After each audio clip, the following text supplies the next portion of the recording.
Just do it. It'll turn out okay.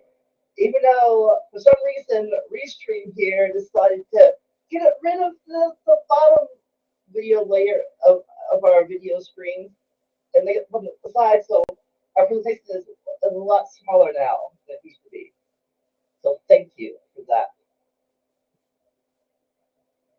The reason that I really need to Say, it could just be me, but you sound pretty quiet, Vandalia. probably not you. I'm talking loudly. Yeah, you sound quiet and echoey.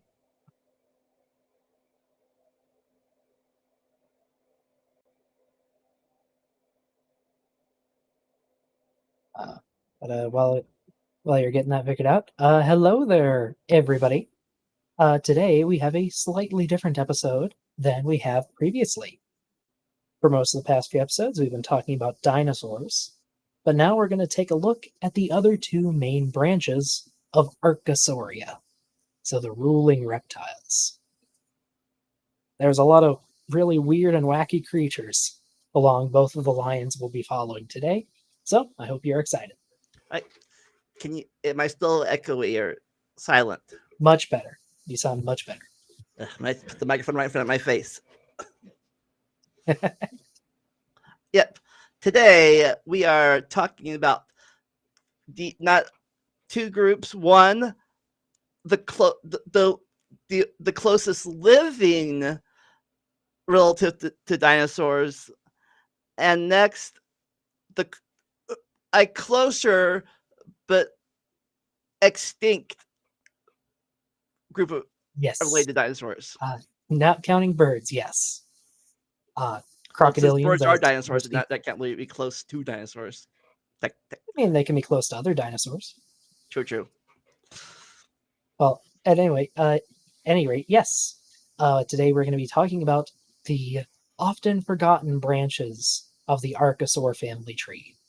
That being the crocodilomorphs, or pseudoseuchians, and the pterosaurs. We're going to go over the places they sort of originate and how they change going through the first couple periods of the Age of Reptiles, when reptiles ruled the land, sea, and sky. Yep. Also, new to this stream, at least on my channel, if anyone wants to send super chats, feel free. We'll try to answer any dinosaur questions, but if the chat picks up, we might miss you. Yeah. So if you want to be sure we'll answer, make sure you send in a super chat. Congrats on super chats. If you want to, on my channel, all I have is restream questions. So either or. Either works. Again, we'll try to get as many as possible, but sometimes the chat moves a bit fast. Yeah. You might want to be our producer. We'll hire you. Maybe not, probably not hire it. I can't afford that. Intern you. Well, at least for now, should we get started talking about the weird Archosaurs? Yes. And as we've discovered with this new update, I can switch the slides. Technology is terrifying. So, bit of an overview here. For most of the previous clades, we've been going through them step by step, from the most basal or earliest branching to the latest branching members. And there's been a steady progression through time. It's a bit harder to do that for these groups, in part because their phylogenies are complex, and in part because I don't research them. I am a dinosaur researcher, even if I am just stepping into that field. So instead of a super structured phylogeny, we're just going to go through some really interesting representatives that I think highlight the weird paths that both of these lineages went on during the Age of Reptiles. Yeah, so wait. First of all, two things. One, are you saying you don't know everything about these a branch of animals you haven't studied? Oh, I do not, and I am speaking outside of my field. And two, a little history lesson.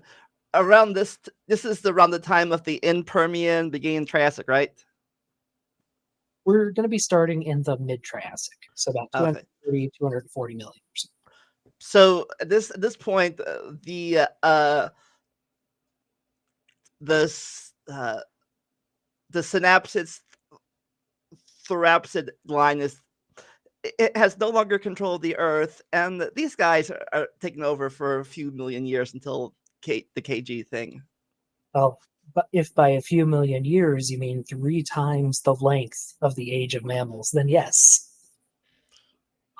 The pretty soon after the end Permian mass extinction, reptiles just exploded. They have a lot of advantages compared to mammals, mostly a lower requirement for calories, at least at first. Some reptile lineages do speed up their metabolism, but for the majority, it's pretty slow and they can adapt to changing situations. Also, super quick. Thank you, Robin Webster, who says she doesn't know enough for a question. Well, still much appreciated, Robin. And if you do think of one, just at me. But what was I saying? Yes, anyway, I don't know everything, and I'm happy to admit that. If I knew everything, then life would be pretty boring. So if there's anyone who knows a bit more about these guys in the chat, please do feel free to correct me. With that said, we can take a look at the Archosauria. Now, this diagram is a little complex, but I'm going to walk you all through it. So starting at the bottom, we have Archosauriforms. These are a group of reptiles that are different from all other reptiles in a few certain ways. Oh, real fast! If you had trouble following these slideshow, the link to the slideshow is in the description, at least of my video. I don't know if Doc put I in the believe the description of his was, video yet. It is not in there. I will edit and put that in. If it wants to follow through it later on or can't see the screen very well because its size, feel free to.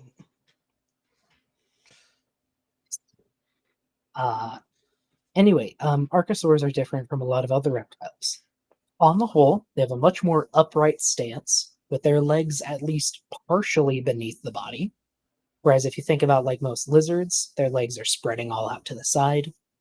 Or if you're like a snake, you don't have legs at all. There are differences in the way the head is structured. In particular, a lot of archosaurs have more solid skulls than other reptiles. It's like a snake can extend its jaws to gulp down lots of food. A lot of other reptiles can do that to a similar degree, but it's rarer in archosaurs. A few groups can do it, but it's relatively rare. They also have a more advanced respiratory system. A lot of archosaurs have air sacs that flow into and out of the bones in their body. It's much more efficient than most other groups, and it means that they can be active for a lot longer. It's part of why birds can fly hundreds of miles and at really high altitudes. So do both sides have the hollow bones or just the pterosaur dinosaur side? So that's kind of a difficult question. All right. So pterosaurs and dinosaurs definitely have them. The crocodilian or pseudotsuchian line have a reduced version of the same system, at least in modern animals.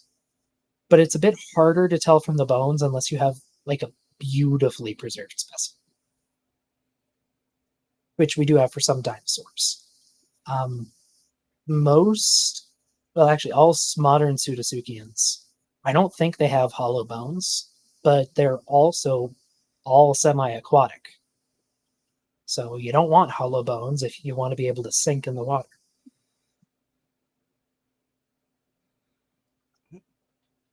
Anyway, within Archosauria, then, going up from Archosauriforms, you usually have a lot of parental care, like they'll invest tons of energy into raising their young. They usually have higher metabolism than most reptiles. and a bunch of other characteristics. Now, for the first part of this presentation, we're going to go down the left branch of this phylogenetic tree. We're going to go down the Pseudoseuchia, starting with something that isn't quite a Seuchian at all. So, a quick reminder here that modern crocodiles are actually really weird. They're the last remaining members of an extremely diverse group. They were the kings of the Triassic, both in the water and on land. But they were hit pretty hard during the Triassic-Jurassic mass extinction. After that, they kind of gave way to the dinosaurs for a long time, picked back up a little bit during the start of the Cenozoic after the dinosaurs were extinct. But now, they're not the apex predators on land anymore, but they are still pretty deadly if you go near the water. And they're still alive and hungry on at least, 5 out of, is it 5 out of 7? Yeah, 5 out of 7 of the modern continents. I don't think there are any native European crocodilians, at least today. Or native Antarctican? Yeah, none in Antarctica. At least currently, there might have been some before it turned cold. Oh, there definitely were during the Jurassic. But yeah, there used to be walking crocodiles, jumping crocodiles. There used to be tree climbers. Like, this group was super diverse. And we'll still see them pop up throughout the Mesozoic. Like, we've got some really cute herbivorous crocodiles down the line, or crocodilians down the line. One of which is one of my favorite extinct animals ever, and I wish I could have it as a pet. But that's a story for another day. Yeah, I don't know.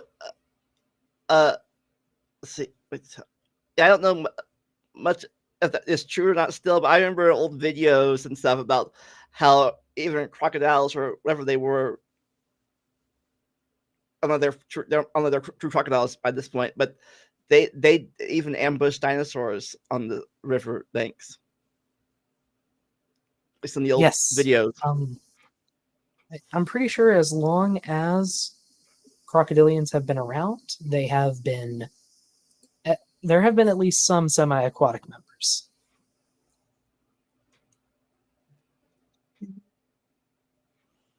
Okay. Real quick before we continue, I brought up the cute, adorable thing, and I kind of want to show it.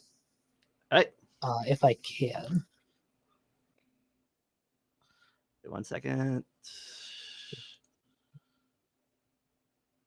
So this is Semasuchus, and it is the most adorable little thing I have ever seen.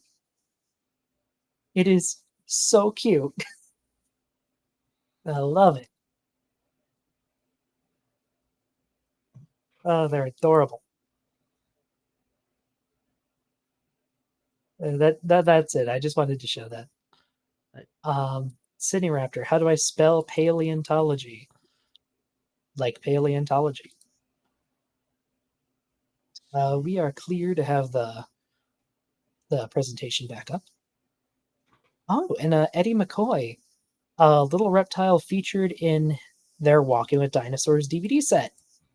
I'm guessing you're talking about the little guy at the bottom left called Euparkeria. That was highlighted at the very end of the documentary as the ancestor to the dinosaurs, which, yes and no. It's not entirely accurate, but it's not far off the mark. Anywho, let's get into our first crocodilomorph of the evening. Oh, well, I guess first, sorry, this is a quick overview of the crocodilomorphs. Like I said, we're not going to be near as structured as we have been. I'm just going to be highlighting some of the more interesting body plans that appeared during the first few periods of Earth's history, or first few periods of the age of reptiles. It looks like one of them became on the like right the third or fourth one, like some became a back to the sea one. I see some fins there. Oh, we'll get into that soon. Don't you worry. First off, so our crocodilians are not the first crocodilians, or at least crocodilian-shaped Yeah, creatures. if you remember from the chart a few episodes ago, a few pages ago, there were a lot of side branches before we even got the crocodilomorphs. Yes, there were quite a few. There's a lot of really weird early archosaurs. And these, what you're seeing here, is a phytosaur. Specifically, this is called Redondosaurus. So phytosaurs were an early branch of the archosaur family tree. And they slipped right into the niche that crocodilians would later occupy. And the crazy thing is, they're not the first. This body type and style of hunting, basically just ambush predators, shallow water ambush predators, that body plan and that environmental niche has evolved over and over and over and over again. Yeah, Basically, every group of animals has had at least one representative fill this niche at some point in time. yeah. I think if I remember correctly, in the Permian, there were these versions of this as amphibians. Yes, and then later, Dimetrodon apparently lived kind of like these, which is surprising with that sail. But there have been mammals. The whale ancestor Ambulocetus is thought to have hunted just like a crocodile. Amphibians, like you said, Vandalia. Proto-mammals, Dimetrodon. And even one of the earliest representatives is one of the earliest vertebrates that could have crawled onto land, Tiktaalik, probably lived just like this too, which is kind of crazy. So this body plan and this hunting style has been around for over 300 million years. If it works, don't fix it. Exactly. Like everything needs to drink, so just wait where they need to drink. And the phytosaurs here, they got big really quick. Like they start out as little guys, like basically all archosaurs do. But by the time they went extinct, there were some phytosaurs that might have reached 40 feet long. Just massive, massive animals. And in this upper picture, you can see one taking down a dinosaur called a Eucoelophysis. And at the bottom, you can see a skeletal mount of one taking on a Placarius, which is a type of mammal relative that was about the size of a large cow. So just to give you a sense of scale here.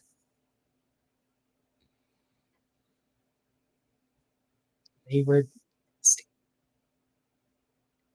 Meanwhile, the actual crocodilians were a bit smaller during that time. So, Vandalia. Yes. What would you call a terrestrial crocodile if you found it? Well, it depends if it's this size or it's a little bit bigger. Well, would you ever consider just calling it the terrestrial crocodile? I call whatever it wants, leave me alone. Well, this is Terrestrisuchus. It is a very small crocodilomorph. The adults probably would have been about 3 feet long, like 2 to 3 feet long, so really small. And it's interesting because it's not really built for ambush, or it's not built to be an ambush predator. This thing is built for running. Yeah, I saw some later on that had hoofs and stuff. Well, we'll get to those later. But for now, like, this little guy would have been a super good runner. So at 3 feet long, it would have been about the size of, think like a terrier, maybe. Like a terrier with a long tail. and it would just dashed around the forest floor, just snatching up whatever it could find. Yeah, And I'm its guessing feet are you these versions of the crocodiles or whatever branch they're came off of, uh, they had too much competition to survive to the last to present day. well, not quite, because we have terrestrial crocodiles going all the way through the Mesozoic. They never fully went away until actually pretty recently. um, I, they're, they're not directly related, but there are some terrestrial crocodiles that evolved in the late Cretaceous and made it to, I think, about 15 million years ago. So they actually survived for a very long time. But at any rate, most crocodilians are plantigrade. That means when they walk around, they walk on the flats of their hands and feet, kind of like humans do. You walk on the flat of your feet. Terrestrisuchus here didn't quite do that. It did the dinosaur thing and lifted its feet up onto its toes. That is, it kind of artificially lengthens your legs and it makes it easier to run fast. And just because of how its body weight was distributed, it might have been able to run on two legs for short periods of time. So if you saw this thing running around in the early Triassic, you might just think you're looking at a dinosaur. And what would confuse you even more is that this thing might have had feathers. Now that sounds kind of crazy. So let me explain a bit. We have feathers in dinosaurs, not just birds, but in all kinds of dinosaurs, even plant-eating dinosaurs. Even plant-eating dinosaurs. We have what are basically feathers on pterosaurs as well. So their common ancestor probably had feathers, and that's not too far removed from crocodilians. So you think maybe archosaurs might have a basic feather plan, or at least proto feathers? At least ancestrally, it's pretty likely. And what makes it even more likely is that if you switch one gene in a modern alligator genome, you'll cause them to grow feathers instead of their scoot-like scales. Just one gene. You just turn it off and they grow feathers. So it seems that our modern crocodilians have lost those feathers, but their ancestors probably had them, especially if they were running around on land as active predators, like this guy, which I think is pretty dang cool. I wonder if we tried doing that, activate the gene genome, if the descendants would keep them, or if natural selection and sexual selection would make the feathers go away if you brought them back. That depends. With their modern lifestyle, they're probably better off not having feathers because feathers get wet really easily and it can really mess with your body temperature. They also cause a lot of drag in the water unless you have special oils like penguins or ducks do to help keep them smooth. So definitely not natural selection then. Maybe sexual selection, but we would have to see. We would have to do it and find out, see if the feathers were mates.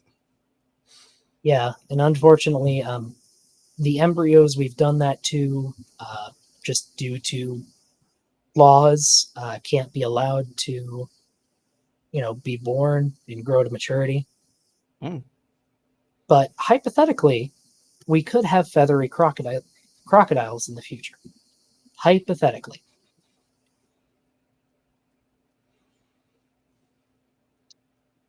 But what if we go a bit bigger? Because while there were tiny crocodilians running around, that's not all there were. Over here on the right, is a crocodilomorph called Deinamasuchus, or the powerful crocodile. It was about the size of a large dog, like a Rottweiler, or a what's a big fighting dog? All I can think is Rottweiler. Yeah. And maybe like a Mastiff or something. But regardless, they were fairly big. Like they were about 10 feet long, probably weighed at least 100 pounds, maybe 200. And they had a really nasty bite. Like they had massive teeth and jaw muscles that were pretty similar to modern crocodilians. So they could just chomp. Apparently, there is some discussion as to whether or not it was more of a carnivore or a scavenger, but either way, I wouldn't want to get bit by this thing. It could probably bite right through your leg. So was this an ambush predator too, or were they still on land? Still on land. Everybody says land croc. Right there is the title. It says land croc. Yes. Yes, Deinamasuchus was terrestrial as well. Like I said, there were a lot of these. I'm just going to be showing a few examples, but they were everywhere. And they took on every shape and size. Such as herbivorous crocodilomorphs. So this right here is Stagonolepis. It is an herbivorous crocodilian. It's part of a group called the Adosaurs, which as a whole were pretty well armored. And in particular, this guy had a nose that was actually shaped a lot like a pig's. So it probably would run around like pigs do, kind of digging up plants from the ground. And they actually grew to a decent size as well. I think Stagonolepis could grow up to about 10, maybe 11 feet long. But there are some other Adosaurs that could grow up to 15 feet long. So they got to a pretty good size, especially for the Triassic. Probably wouldn't mind running those as much as the other ones, just because. I mean, they probably still run me. I don't know how big they were, but I wasn't worried about them eating me. Well, these guys probably wouldn't eat. They'd be herbivores. A Sydney Raptor in the chat has a good question. Are all of these cold-blooded, and how is the difference established in paleontology? So that's a good question. We can tell if something is cold-blooded or not by a few different things. First, we can look at the bones, like we can look at the limb bones. If you're warm-blooded and maintaining a relatively constant growth rate and body temperature, you're probably not going to have very well-defined rings in your bones. Like, tree rings. When your growth rate slows, a ring gets deposited. When you're going fast, it doesn't. Now, you can still get those when you're warm-blooded, but they're not going to be as visible, and they're more likely to be obliterated as you grow. The other way that you can usually tell is by the teeth. So the elements that you incorporate into your teeth come in a few different varieties, isotopes. And depending on your body temperature, different proportions of isotopes will get laid down when you build your teeth. So if your body is a lot hotter, you'll have more of one isotope and less of another. If it's colder, you'll have more of that second isotope. And it's actually a very accurate way to tell body temperature. And you can just measure the isotope ratios in the tooth, plot them on a graph, and you get the body temperature. We've done that for dinosaurs, I know. Dinosaurs, I think some crocodilians as well, from at least the Cretaceous There's a study I could find that measured just a bunch of body temperatures of extinct animals in India, just all across the board. India body temperatures. Let me see if I can find this.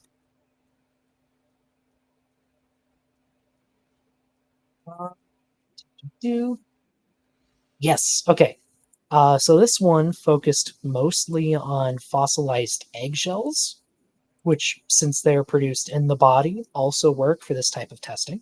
I put the link in my chat, and I'll send it to Vendalia if he wouldn't mind passing that along to his. Okay, 1 second. Yes, cortical growth marks. Thank you, Craig Crystal. But yeah, using those two different methods, you can usually tell if something is warm-blooded or cold-blooded. Because if it's cold-blooded, it's going to hit a lot lower body temperature than if it's warm-blooded. And like, I think, yeah, they got some surprising results from this too. Like, they got a lot of smaller dinosaurs plotting at around the same body temperature as birds, whereas a lot of the bigger ones were a lot lower. It was pretty neat. And they also incorporated data from a different study that showed that Jurassic sauropods apparently seem to have had a much higher body temperature than those found later in the Cretaceous, which might have some implications for their metabolism, which I think is pretty neat.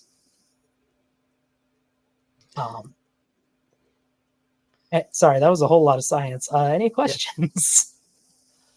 Yeah. Any questions on this side? Yeah, any questions on this side of the branch of this family tree? Or I don't see any so far. If anyone does have a question, just at me or Vendalia, and we'll answer as soon as we can. I see Eddie McCoy wants to read that later. Glad to hear it. It's a really neat read. Okay. So forget the salad. What if you just want to get big? Some crocodilomorphs got just huge in the Triassic. So huge that we wouldn't see a large terrestrial predator of their size until the late Jurassic, about 40 to 50 million years later.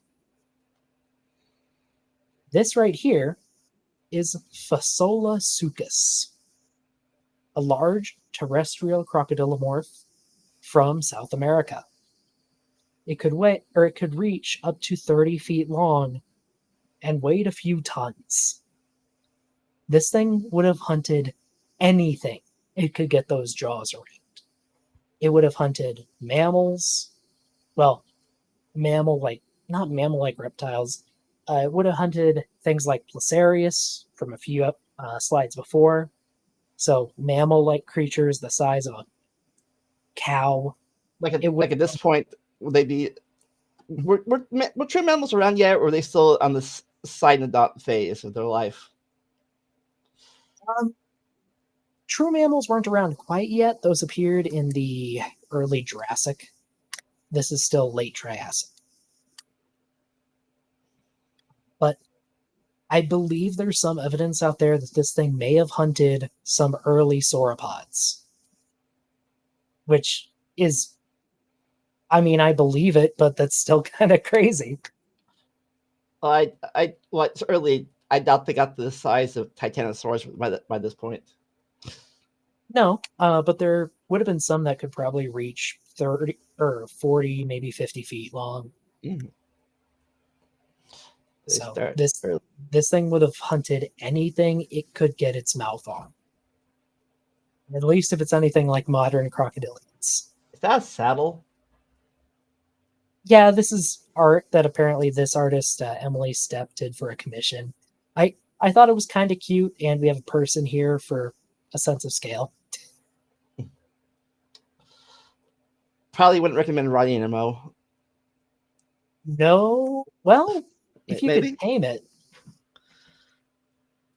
it probably wouldn't be as fast as a horse, but I don't think anything would mess with you if you were riding one. Hopefully it won't mess with you. That's why I said if you tamed it. Oh. But, maybe getting big isn't what you want. Maybe you just want to swim. So we saw a lot of terrestrial crocodilomorphs today. But there were marine ones as well. And they got kind of weird too. So before I introduce you guys to this one, Sydney Raptor says limb placement form limits size too. Yes, it does. Depending on how you hold your weight is really going to change how much weight you can hold. As an example, I think the largest lepidosaurs get, so like a snake, not snakes, but like just lizards get, is I think Megalania in the Megalania in the late Cenozoic, which is maybe 20, 25 feet long, and that's probably around the limit for a lizard. But their legs are sprawled out to the side, so they really have to push up with their legs to even move at all. Crocodilians hold their legs more under the body, not quite directly under, but closer than lizards do. And so the largest we get with them is stuff like Phaseolasuchus here, which is definitely bigger and probably faster on land too. But if you want to get really gigantic on land, you want your legs to be directly underneath your body, like mammals or like dinosaurs. Once you have that, you can really start packing on the pounds. And the only thing you're really limited by once you have that style of limb placement is just how much weight your bones can take without breaking. Stupid gravity. It does get in the way. Not that was a problem for this guy. So this is the Latasuchus, or the sea croc. Yeah, for some reason, once you go in the water, they're like, size? What's that? Well, because you don't have to support your weight on your legs. You just have to be able to go up and down and side to side. If you can do that, you can keep growing. Though I don't think none of the diapsids ever got as big as the mammal whales, I think. There are some contenders, actually. Mm. It was either just this year or late last year. There was a fragmentary ichthyosaur found in England.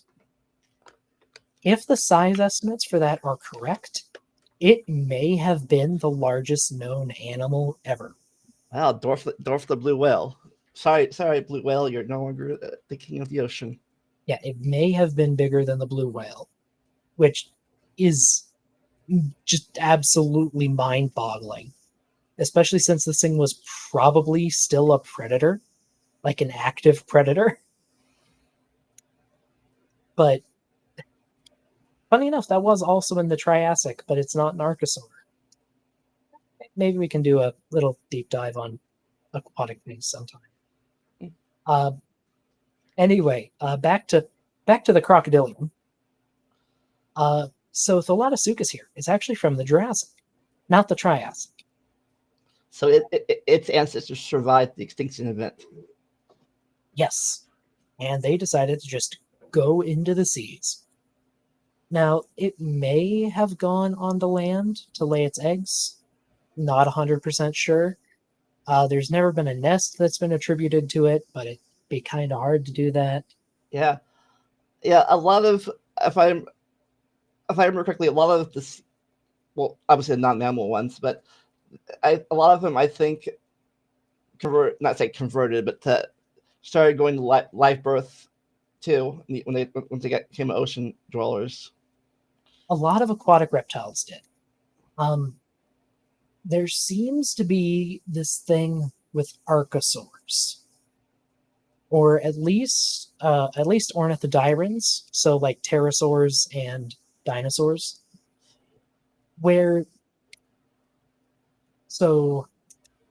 So when the embryo is growing in the egg, it absorbs nutrients from a yolk sac. But in archosaurs specifically, it seems to absorb calcium from the eggshell.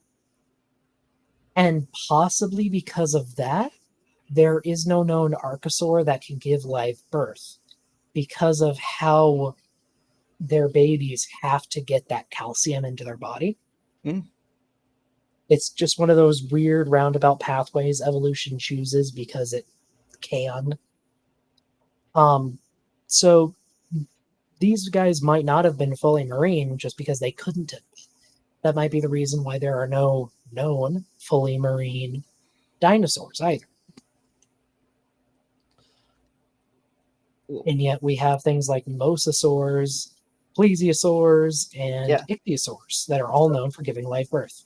Yes. See, these guys were on the Archosaur side of the family tree. Mosasaurus were on the Lepidosaur side of the tree, and then I forget what branch off of were Ichthyosaurs and Plesiosaurs. They're different branches. If I recall, I think they are super early branching archosauromorphs or archosauriforms. Or they might be just a bit before that. I'm not sure how contentious that is. So they were still diapsids on the diapsid side. Yes, they were still reptiles, Yes. or what we would colloquially call reptiles. But yeah. I don't think they were true archosaurs. Yeah, off topic. A lot of people, I well, kind of on topic too, but off topic. For the longest time, I thought the amnio split was diapsids and synapsids, but diapsids are way up there in different brands up off the thing. They're not right. They're not contenders. I mean, equal contenders. They're like a little bit up there more than I thought they were. Well, I mean, there are still amniotes, but Well, I mean, yeah, but I think it was like synapses and I forget what it starts with an S. sauropsids. Sauropsids. And diapsids are like a subset of that, even. So Yes. So like, yeah, it's just As food for thought. Like, they're also, I think the group's still valid. There are anapsids, which I think are derived diapsids, but I could be wrong on that. So speaking of diapsids, did these guys still have the two holes in their head, or? Yes. With with most archosaurs, there's a hole on the side and then a hole on the top of the head. But that can change around as their head shape changes. Yeah, since our hole is kind of filled up at the point where we're still synapsids. Yes, humans and other, a lot of other mammals actually have secondarily lost the hole. It's been filled in.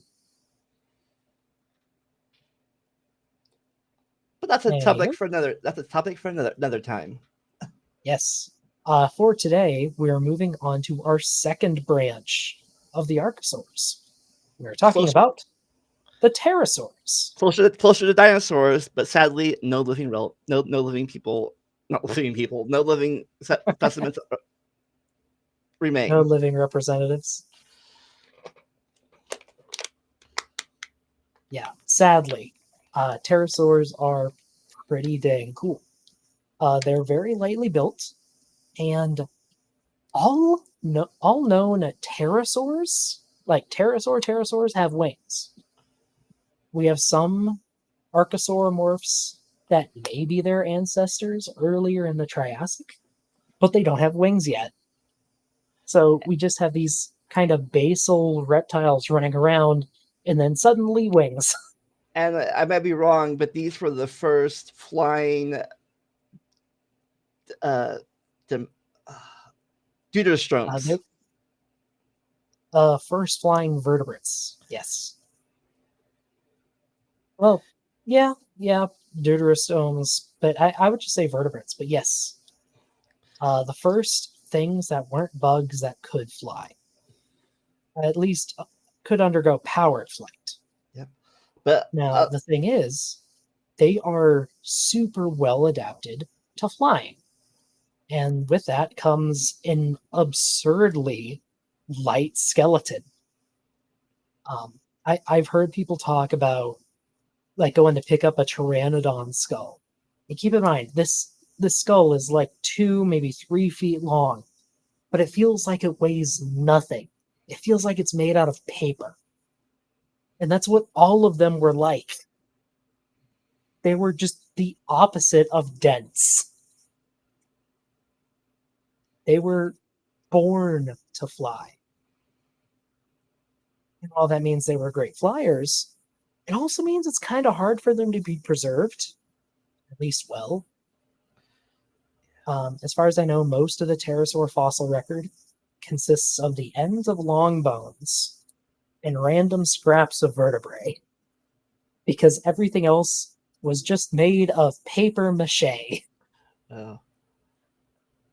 So you have to have really exceptional circumstances to preserve them well. At least until you get to the really big ones. And as we mentioned kind of earlier, they had feathers. A lot of older texts will refer to them as pycnofibers, but they're feathers. They're just feathers. There's no real differentiation you can make. Thanks to some exceptionally well-preserved specimens, we know what their internal structure was like. We know what they were made of. Made of the same kind of keratin dinosaur feathers are. They have the same structure. They're just feathers. Yeah, I might be wrong, but their arm to wing transformation was different than the dinosaur bird transformation arm to wings, right? Yes. I actually don't think I have a slide about that, but that would be good to bring up. Pterosaurs built their wings in a way that nothing else ever has. Just nothing since. See if I can find.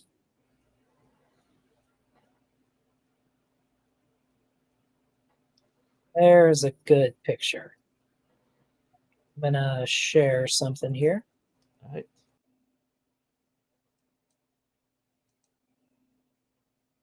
Okay, so this is a generalized pterosaur wing. And if you know anything about anatomy, you're going to notice that a few things are really freaking weird. For starters, the humerus, the upper arm bone, is super short. Then the lower arm bones are long. The fingers curl forward off the wing.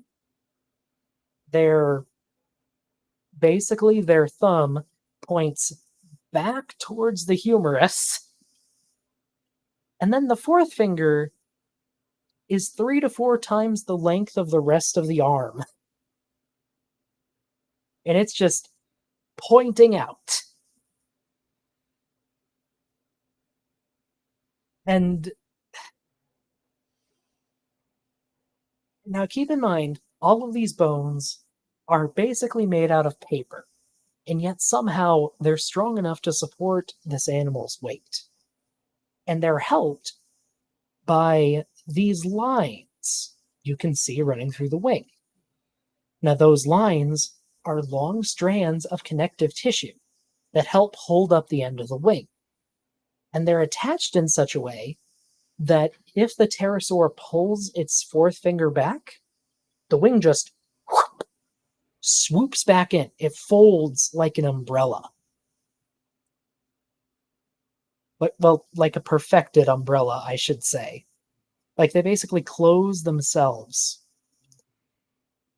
And that system also gives them just, how do I put this? They would have had more information to process while flying than any bird could ever hope to dream. Or bat. Or, well, I think, yeah, actually, or bats. But Like, it's such an incredible system that they had. And apparently it was just super effective. Let me see if I can find a diagram of how they folded their wings. But and like the thing is, we used to think they'd be super awkward on the ground too. But just because of how their bodies were built, some of these guys could gallop like a giraffe. And we won't be seeing any that are giraffe sized in this video, but we will eventually. They really are just absolutely bonkers creatures. They really are. Like, it's a wonder that the first ones even got off the ground.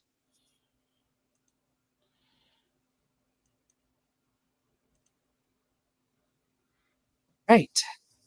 With that said, we're all the way back here.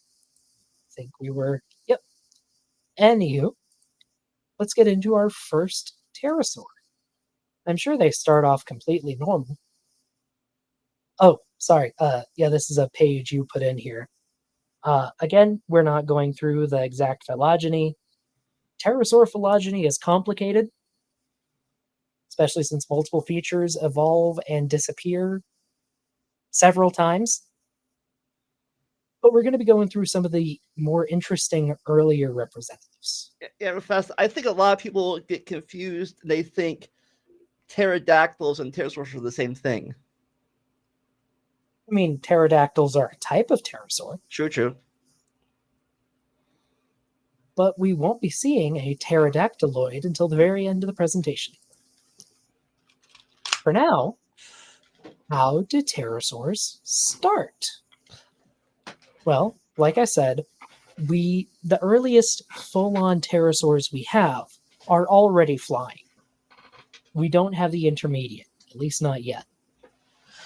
But we do have an interesting group of tiny archosaurs in the early Triassic.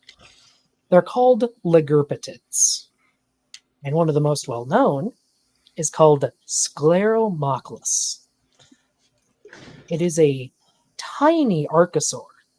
I think it's maybe 10 or 20 centimeters long at most. Oh, real fast. And it moved. Sorry, interrupt you, but yeah, it would have been really fast. It would have moved by hopping. I have a pterosaur toy. Is that a Dinobot? Power Ranger, yeah. Close enough.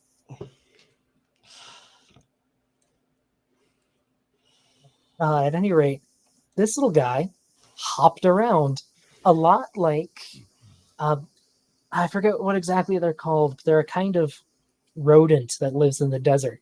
And they just hop all over. It probably would have lived a lot like that, hunting like small insects or smaller vertebrates.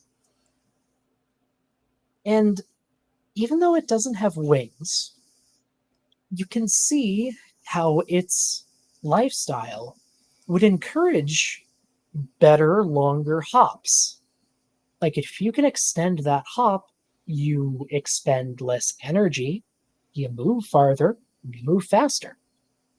So there's this really intense pressure to hop farther and faster. And if you have a little like skin membrane between your arms and your legs, well, hey, that's going to help pick you up and make you go a little further. And yes, Rana, kind of like a gerbil. Or what is it? There's a meme with the rodent I'm thinking of that has them doing like the drill instructor from Full Metal Jacket screams. Is it?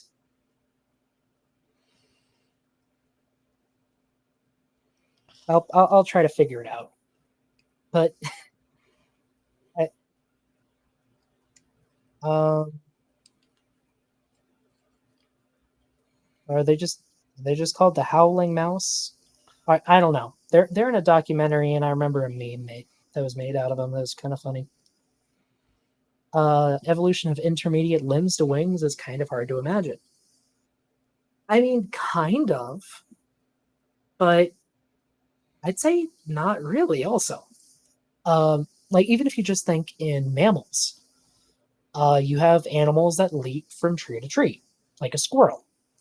When squirrels jump, they spread their legs, they spread out their tail, and they kind of half jump, half glide to the nearest branch. Like Kalugos? Well, if you were going to think of something that might be a bit better at that, you might think of a colugo or uh, or a sugar glider, something like that, which, like I said, has kind of skin between its arms and legs, and when it stretches its legs, it stretches the skin and it glides farther. Well, what's the next step beyond that? Being able to flap your arms and or legs and jump a bit farther. Well, now you're getting into kind of a bat kind of thing. So it's a kind of progression that requires consistent pressure from the environment, but it's also it's something that would feel like it would happen really rapidly in evolution, so you wouldn't have much of a chance to capture the intermediates in fossils. Yeah, I might be explain wrong. Why. Oh, go ahead. So I might be wrong, but I think unlike the insect ones, all the vertebrate ones had to lose. I'll say lose, but transfer their forearms into the wings they use, or the insects had something different for wing power. Also, Rana hit the nail on the head, like a jerboa, exactly like a jerboa. In fact, they kind of look like a jerboa. Now that I'm looking at it. What's a jerboa? You don't know what a jerboa is? Okay, I have to show you. Sharing the screen. This is a jerboa. They are these little hopping rodents that hop around the desert. And they're so cute. I love them. They're so adorable. They just go hop, hop, hop.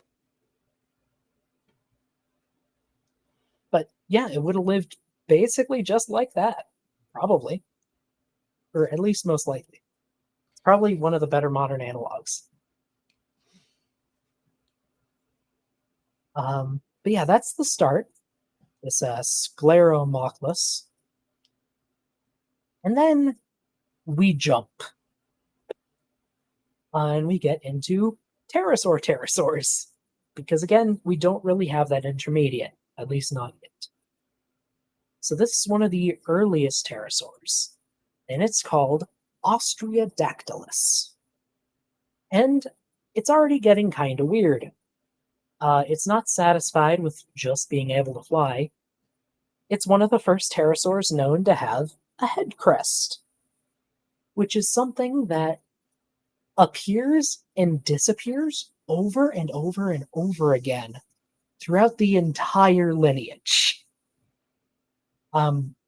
It seems that whatever they were doing with their skulls just made them super prone to growing and shrinking a billboard on their face. And, like all other archosaurs, they started kind of small, these little pterosaurs. I wonder if that. I wonder if that head crest thing was a sexual selection thing or something different. Most likely.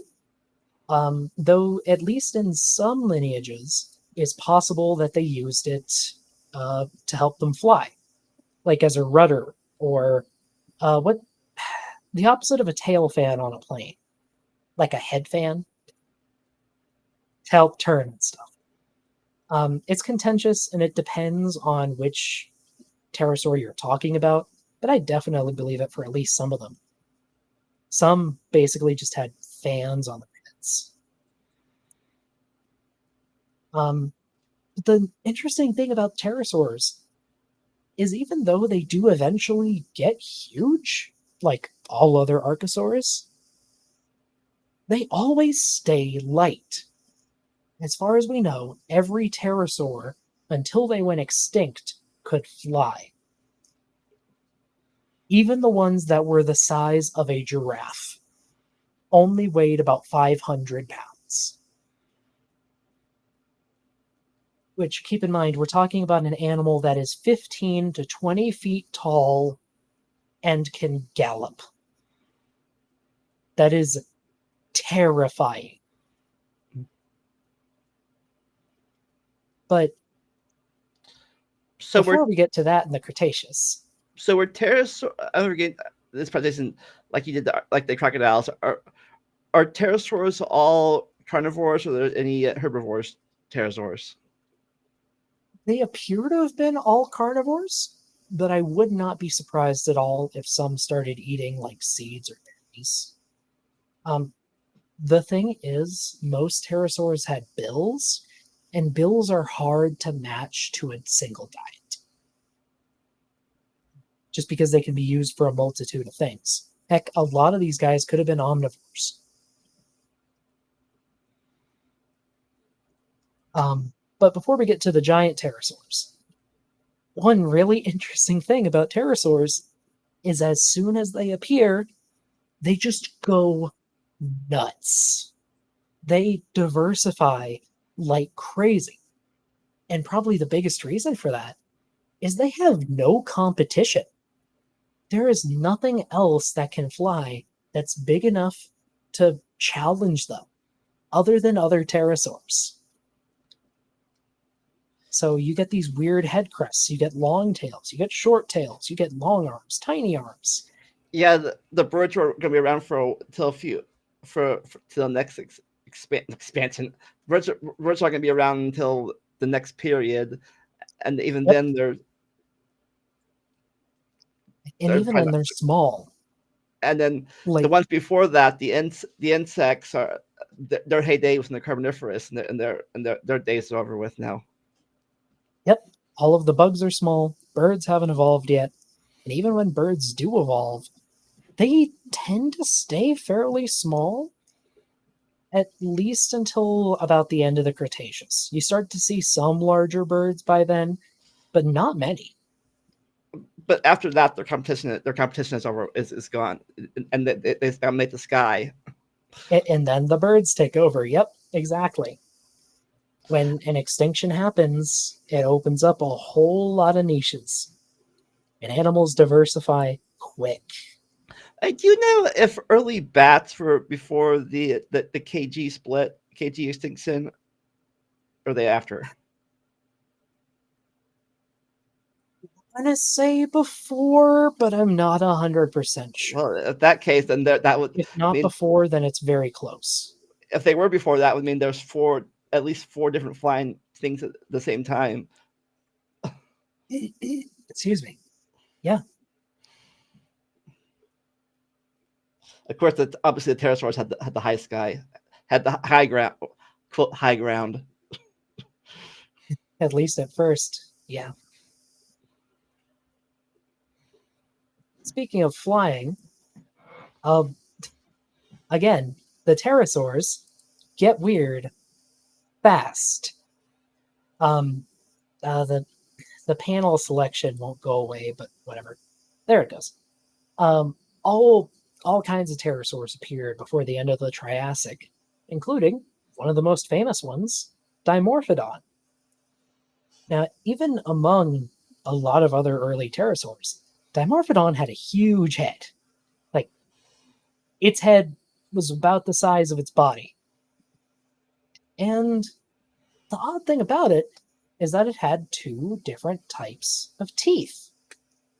Now, mammals can have 3 or 4 different kinds of teeth, but it's rare for reptiles to have multiple teeth. And the thing about having multiple types of teeth is that it lets you have a more varied diet because you can process more types of food. So Dimorphodon probably would have been one of the more adaptable early pterosaurs being able to eat a lot of different things. And it's not alone. There's another group that got a little extra weird. So this is Gehelopterus. It's a member of a group of pterosaurs called Agneronathans. That means frog mouths, because they have a mouth like a frog. I know, it's... How did they come up with that name? And the interesting thing is, they probably would have lived like bats, because they had huge eyes. Their wings were built more for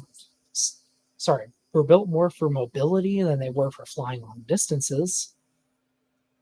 And they might have had feelers to help track the changes in wind pressures. Gehelopterus in particular is preserved with multiple types of feathers all over its body. I think there are 7 types in total. Like 7 completely different structures of feathers. And they are beautifully preserved. But this is the thing with pterosaurs. You either get scraps of nothing, that's just a hollow tube, like of bone, or you get an absolutely perfectly preserved complete animal. There is no in between with pterosaurs.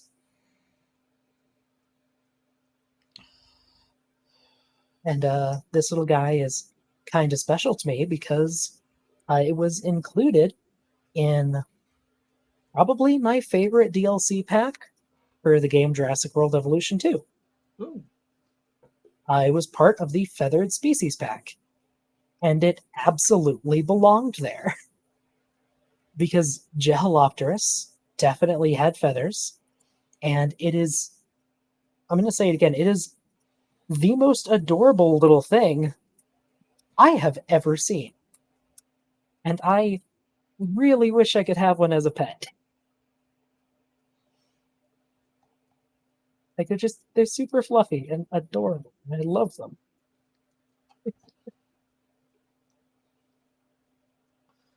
I wish they were still alive. I wish. Of course, I doubt they'd be the same as they were now as they were then, because nothing stays the same unless, at least not this. I mean, a little bit the same, but not totally the same in 65 million years plus. Like 160 million years, but yeah. Also, I'm sharing another thing.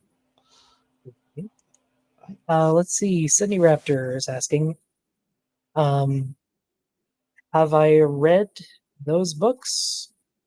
I have not. I don't know what those are, unfortunately. But yeah, just look at that little face. He's so happy. Are those carnivore I teeth? love him. What's that? Are those carnivore teeth? Yes. Gehelopterus was probably a very avid insectivore. Oh, okay. Like I said, they probably would have filled the same niche as bats do today. And they were really well built for it. You always wanted to work in paleontology, Eddie. Yeah, that's fair. I had to travel a good 12 hours to get my start in my field, and I'm just starting. It's never too late to be an amateur paleontologist, though. Even amateurs have contributed massively to the field. Most of your favorite dinosaurs were probably discovered by people who just thought bones were kind of neat.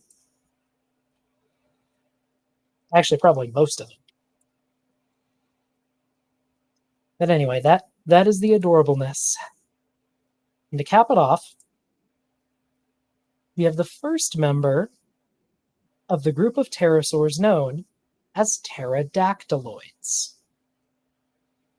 Now, pterodactyloids are a specialized group of pterosaurs. They almost all have very short tails, massive heads, and many of them also have some style of head crest. Yeah. And well, it seems they ditched the long tail that a lot of earlier pterosaurs had in favor of a more streamlined body. And I think they ditched the two back leg skin membrane too that were connected before. No, like they still had those. Okay. But they ditched the tail. And at least I don't know 100% the math on this, but my bet is the head got bigger to use that more as a rudder. But I could be completely. Again, and what's on? Again, you're not an expert on this side of the family tree. I'm not. This is a guess on my part.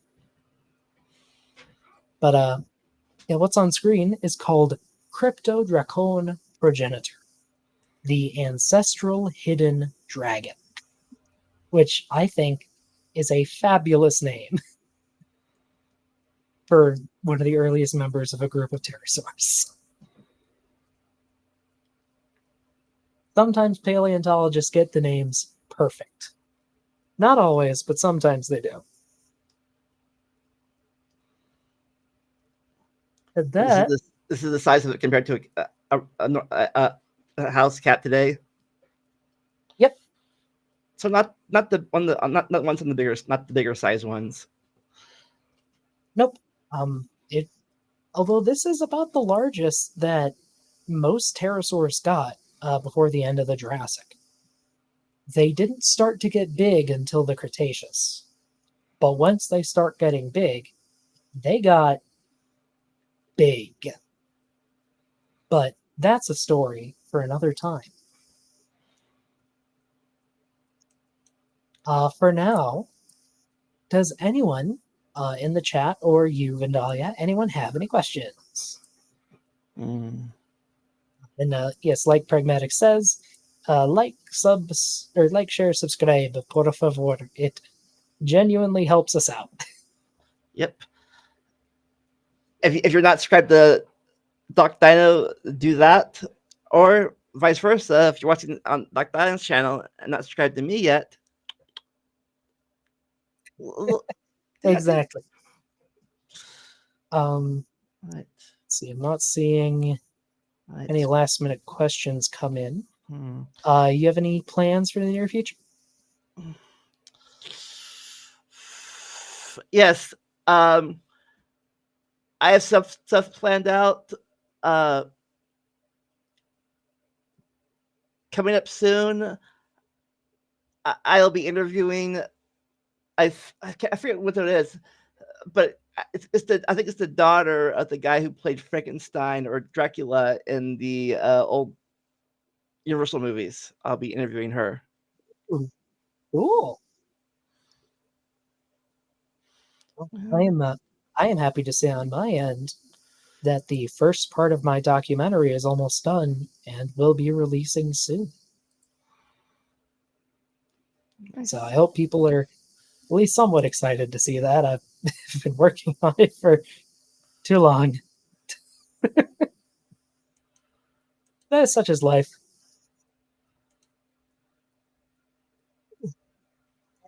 Sorry, I'm yawning.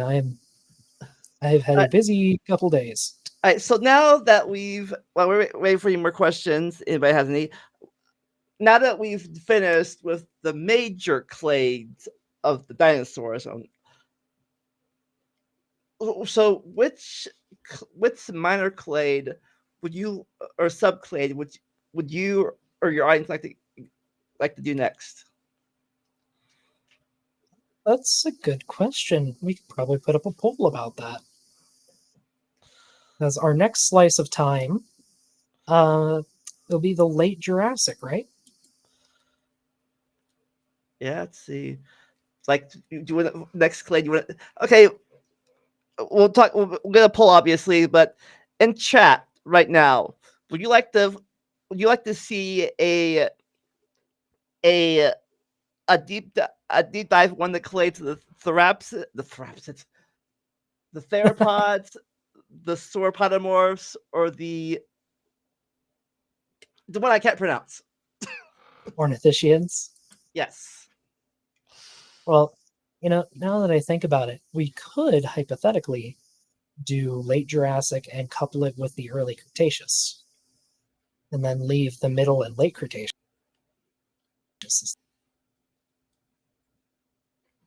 Okay. Like I said, if you like I said, if you guys have any preferences, check it out. Tell us in the comments of our videos, or if you decide to make a poll, we'll tell you. Which, all right. How do you feel about the second week of September? How you feel the second Saturday of September? It should be good to go. Because the first Saturday of September, I will be on vacation for the first time in 2 years. So probably won't be able to host a show by then. Well, shall we draw this to a close? Right. Last chance for questions, live questions. Otherwise, leave in the comments. Yes, you can always leave comments. In fact, we encourage it if you have anything to add to the comments. All right. Nothing? All right. I think we are probably done. Wait, we have a question. Last minute question. Most of the Jurassic Park dinos were from the Cretaceous.